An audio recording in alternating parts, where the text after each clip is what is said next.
মানুষের জীবন এক রহস্যময় যাত্রা।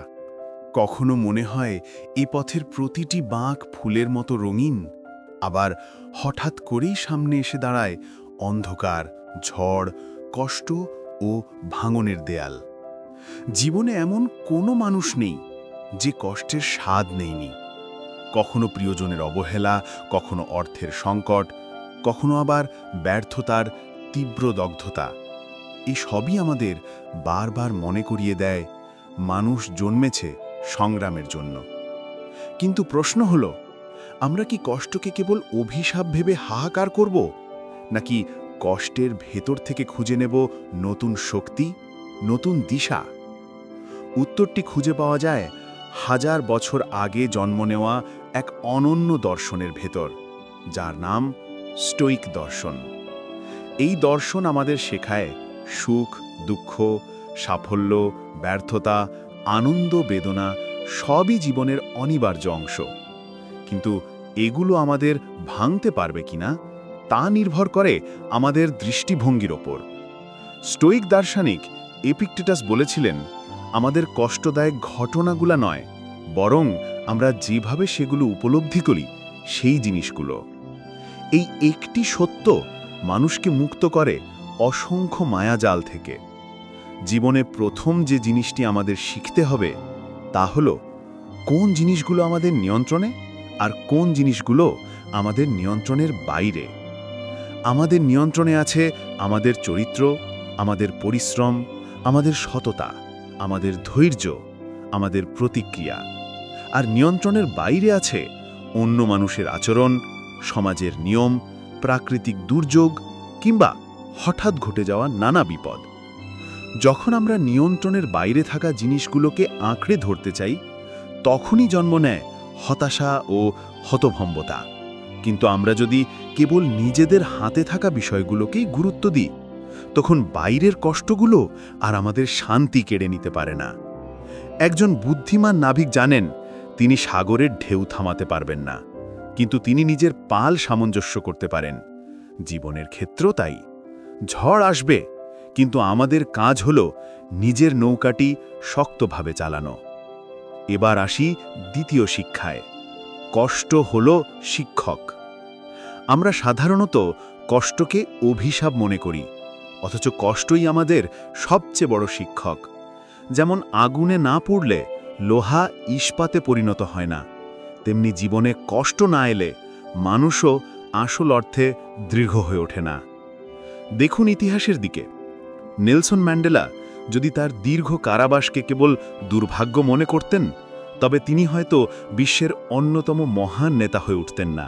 বরং তিনি সেই কষ্টকে শিক্ষক বানিয়েছিলেন, শিখেছিলেন ধৈর্য, সহিষ্ণুতা, ন্যায়বোধের প্রকৃত রূপ।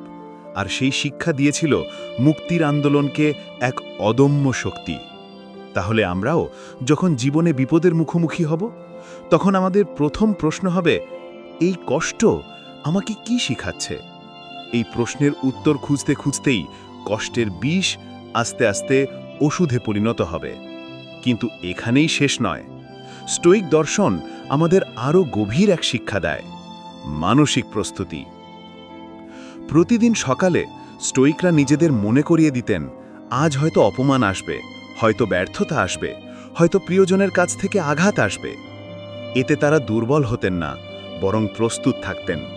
ঠিক যেমন যোদ্ধা জানে যুদ্ধক্ষেত্রে আঘাত আসবেই, তাই সে মানসিকভাবে প্রস্তুত থাকে। আমাদের জীবনে যখনই অপ্রত্যাশিত কষ্ট আসে, আমরা ভেঙে পড়ি মূলত প্রস্তুতির অভাবে। কিন্তু যদি আগে থেকেই মনে রাখি, কষ্ট আসবে কিন্তু আমি ভাঙব না, তাহলে বাস্তব কষ্ট আসলে তার আমাদের গুড়িয়ে দিতে পারে না। এবার আসুন আরেকটি গুরুত্বপূর্ণ বিষয়, সরল জীবনের অনুশীলন। স্টোয়িকরা বলতেন, অতিরিক্ত আরাম মানুষকে দুর্বল করে তোলে। আমরা যদি বিলাসিতা ও স্বাচ্ছন্দ্যের ওপর বেশি নির্ভরশীল হয়ে যাই, তবে সামান্য কষ্ট এলেই আমরা ভেঙে পড়ব। তাই মাঝে মাঝে সরল জীবন অনুশীলন করা দরকার। একদিন হয়তো সাধারণ খাবার খেয়ে সন্তুষ্ট থাকা, হয়তো অল্পে তুষ্ট হয়ে বাঁচা। এসব আমাদের মনে করিয়ে দেয়, আসলে খুব বেশি কিছু ছাড়াও আমরা টিকে থাকতে পারি। এই অনুশীলনই আমাদের কষ্টের মুখে ভেঙে পড়া থেকে রক্ষা করে। সব শেষে আসে সবচেয়ে গুরুত্বপূর্ণ শিক্ষা, নৈতিকতা ও মূল্যবোধকে কেন্দ্র করা। স্টোয়িকদের ক্ষেত্রে প্রকৃত সুখ মানে ছিল না ধনসম্পদ, না খ্যাতি, না বাহ্যিক সাফল্য। তাদের কাছে প্রকৃত সুখ ছিল একটা নৈতিক জীবন। সততা, ন্যায়বোধ, নৈতিকতার সঙ্গে চলা, এগুলোই মানুষকে অটল শান্তি দেয়। যদি আপনার বিবেক শান্ত থাকে, তবে বাইরের ঝড় আপনাকে ভাঙতে পারবে না। যদি আপনার চরিত্র দৃঢ় থাকে, তবে সমাজের অস্থিরতা আপনাকে টলাতে পারবে না।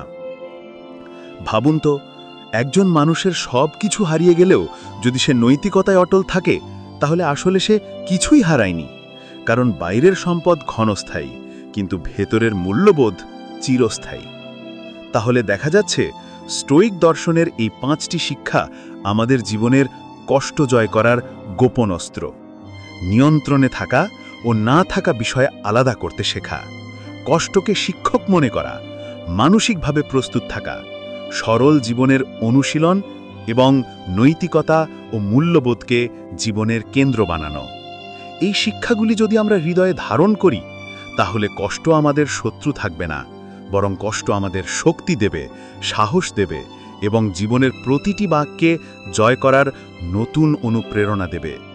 শেষে বলি, কষ্ট এড়ানো সম্ভব নয়, কিন্তু কষ্টকে জয় করা সম্ভব। আর স্টোয়িক দর্শন আমাদের সেই পথ দেখিয়েছে। বন্ধুরা, জীবনের এই পথচলায় যদি আজকের আলোচনা আপনার মনে সামান্য হলেও আলো জ্বালাতে পেরে থাকে, তাহলে সেটাই হবে সবচেয়ে বড় প্রাপ্তি। আপনার চিন্তাগুলো লিখে জানান, আপনার অভিজ্ঞতা ভাগ করুন, কারণ আলো ছড়িয়ে দিলে তবেই আলো বাড়ে। আর যদি মনে হয় এই আলো অন্যের জীবনেও পৌঁছানো দরকার, তাহলে ছড়িয়ে দিন।